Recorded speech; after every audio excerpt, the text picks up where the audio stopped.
Hey everybody! Welcome to our channel Living in Richmond, Virginia, where we show you exactly what it's like to live, work, eat, and play right here in our VA. In this video, we're going to tell you the top 16 things you need to know about living in Richmond before you move here. Be sure to stay to the end because the last 3 are super important. If this is your first time to our channel, welcome. I'm Taylor Jefferson. And I'm Sarah Jefferson. And we own and operate Jefferson Grove Real Estate. We've helped tons of families relocate to Richmond. And if you're thinking about doing the same, be sure to download our free Richmond Relocation Guide. It's full of useful information all about Richmond and the surrounding areas.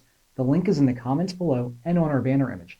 If you haven't done so already, you have to subscribe to our channel because every week we'll be posting new videos all about living in Richmond, including more top neighborhoods, area tours, pros and cons lists, and more.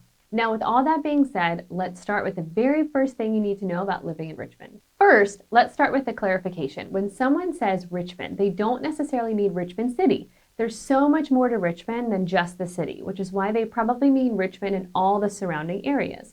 Real quick, so that you can follow along and see what I mean, here's Richmond City, which is pretty much the center. Other parts you should know are Henrico County, to both the east and west of the city, Chesterfield County, which is south below the river, Hanover County to the north, Goochland County to the west above the river, and Powhatan County below the river. And when people say Richmond, they could mean any or all of these areas. Now that you know about the surrounding counties, the second thing you should know about Richmond is that it has phenomenal suburbs, but each has its own feel. While the city has a super cool hip vibe to it, the surrounding areas of the city are also full of awesome family-friendly places to live. Goochland, Powhatan, and parts of Mechanicsville have a much more rural, country living feel, whereas Short Pump, Glen Allen, Midlothian, Moseley, and Chesterfield all feel more suburban, but with the convenience of lots of commercial development around. Be sure to check out some of our other videos all about the best neighborhoods within those areas just mentioned. The third thing you should know about Richmond is the parking in the city. If you live in the city, you might not have any off-street parking options, and the likelihood of getting either a parking ticket or having your car towed is pretty high. I also hope you're good at parallel parking. If you aren't, you may want to get a bumper guard. Honestly, even if you're good at it, you might want to get a bumper guard anyway because there's no guarantee that the person parking in front or behind you is good at parallel parking. This brings me to the next thing you should know. Richmond's public transportation system sucks. The GRTC tried to revamp the schedule, the route, and even buses, but there aren't any real notable improvements. Quite possibly, they've only made it worse with the creation of the new bus-only lanes within the city itself. So now the buses have their own lanes and stoplights, and it's caused additional wrecks because the lanes and the signs are pretty confusing. It really is surprising that whoever designed this didn't foresee these issues, and now hindsight is 20/20, but the shortfalls are pretty apparent. The fifth thing you should know is that Richmond has lots and lots of fun outdoor activities. There are a multitude of parks located all around Richmond. The James River is also a big attraction where you can go kayaking, fishing, or canoeing. There are tons of golf courses, and Pocahontas State Park, which is a great camping spot, isn't too far away. There's also the Virginia Capitol Bike Trail, which is a paved bike path from downtown Richmond all the way to Williamsburg. Be sure to subscribe to our channel because we will absolutely be doing upcoming videos all about these fun outdoor activities. Let's talk about basements here in Richmond. We often get questions from our out-of-state buyers like, hey, where's the beef? Where are all the basements? Why don't we see any basement homes when we're looking for houses? Well, basements in Richmond are not very common. Most homes in Richmond are on a crawl space.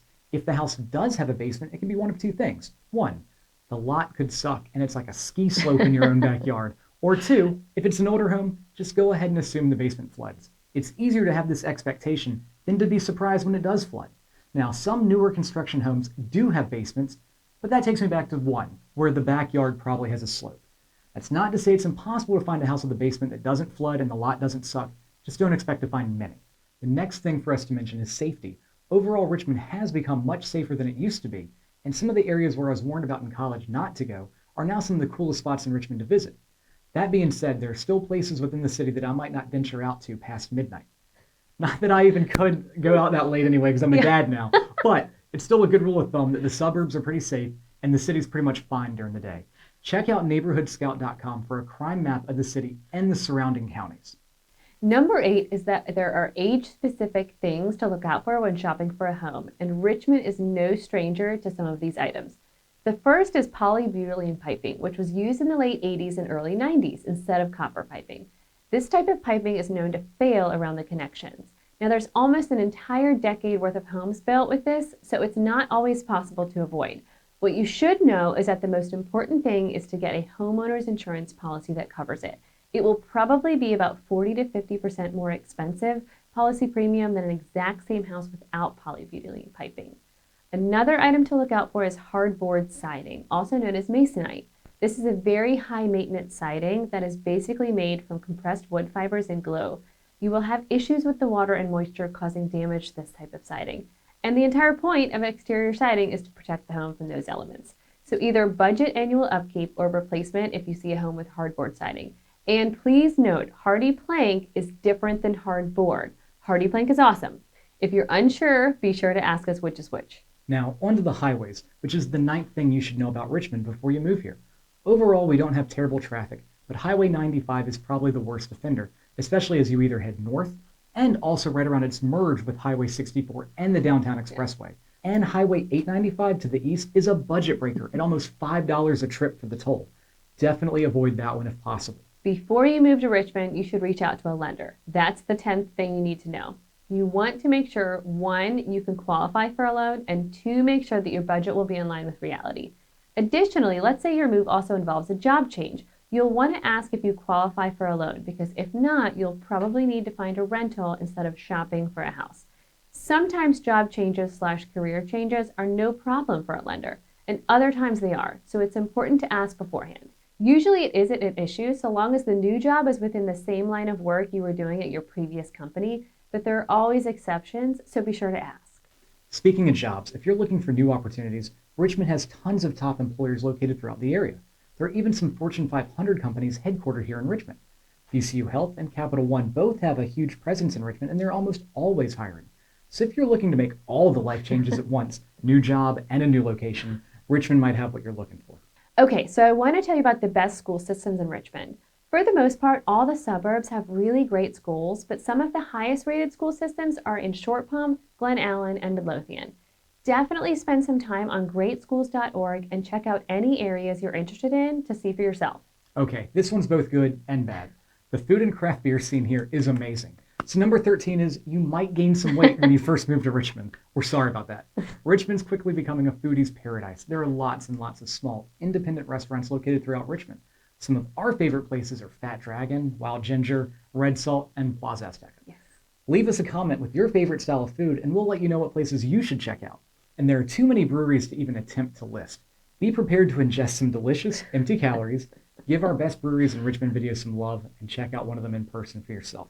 Not everyone likes surprises, especially the bad kind. Before you buy a home here, or anywhere really, be sure that you or your agent check a flood map for you. If your home is located in a flood zone, the lender will require flood insurance, and depending on where the house is located, this can be very expensive. Here in Richmond, while there are some homes that are obviously in a flood zone, i.e. right along the river, there are others where you would be surprised to find there's a random creek in the back that puts your house in a flood zone and jacks up your monthly payment. We always check for our buyers because it can be quite the unpleasant surprise otherwise. If you decide you want to live in one of the more rural areas surrounding Richmond, be sure to inquire about high-speed internet. The 15th thing to know is that there are places around Richmond that don't have any high-speed internet at all, and you will be required to use a hotspot. Other areas have what they call, quote, high-speed internet, but it's still best to do your own research because lots of those high-speed providers are now bogged down with bandwidth issues because of work from home and remote learning.